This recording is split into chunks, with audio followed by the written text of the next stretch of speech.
தென்றலே மெல்ல பேசு சீரியல்ல இனி எபிசோட்ல என்ன நடந்திருக்கு அப்படின்னு பார்த்தீங்கன்னா, பொண்ண பார்த்துட்டு வந்த உடனே நம்ம பரம கோவமா உள்ளார வர்றாப்புல.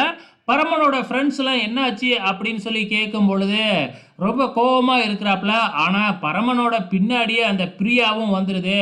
பிரியா வந்து, "நான் ஒரு ஐடியா சொல்லி தரேன். நீங்க வந்து பார்த்தீங்கன்னா, நாளைக்கு என்னைய புடிச்சிருக்கு அப்படின்னு சொன்னீங்கன்னா, கண்டிப்பா இளமதிக்கு உங்க மேல வந்து பார்த்தீங்கன்னா, ஒரு இது வரும்.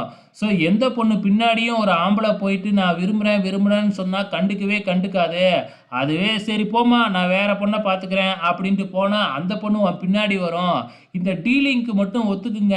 இன்னும் ஒரே மாசத்துல என்னோட லவ்வருக்கு விசா கிடைச்சு இங்க வந்துருவான். அதுக்கப்புறம் நான் பிரச்சனையிலருந்து தப்பிச்சுருவேன். நான் கல்யாணம் பண்ணிக்குவேன் அப்படின்னு அந்த பொண்ணு சொல்லுது.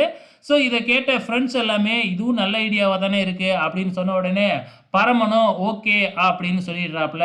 அதுக்கப்புறம் என்ன, மறுநாள் காலையில நம்ம பரம வேஷ்டி சட்டையோட இளமதியோட வீட்டுக்கு வந்துட்டு, "இளமதிய வா பொண்ணு பார்க்க போலாம்" அப்படின்னு கூப்பிடுறாப்புல. ஆனா இளமதிக்கு விருப்பமே இல்ல. ஏற்கனவே இளமதிக்கு லைட்டா பரமன் மேல காதல் வர ஆரம்பிச்சிருச்சு இல்லையா? ஸோ அதெல்லாம் வரமாட்டேன் அப்படின்னு சொல்லி பார்க்குறாங்க. அதுக்கப்புறம் என்ன, போட்ட டீலிங் வருது இல்லையா? "நான் பொண்ணு பார்க்க போற இடத்துக்கெல்லாம் நீ வரணும்" அப்படின்னு பரமன் சொல்லியிருந்தாப்புல இல்லையா? அத சொன்ன உடனே வேற வழியே இல்லாம, ஸோ நம்ம பரமன் பின்னாடியே இளமதியும் போய் ட்ரெஸ் எல்லாம் மாத்திக்கிட்டு கிளம்பிடுது. இங்க பொண்ணு பார்க்குற இடத்துக்கும் வந்துடுறாங்க. ஸோ பொண்ணும் இங்க கலாவும் பொண்ணோட அப்பா, அம்மா எல்லாமே பேசிக்கிட்டு இருக்கிறாங்க. அப்ப பொண்ணு வழக்கம் போல டீ எல்லாம் எடுத்துட்டு வந்து குடுக்க வருது.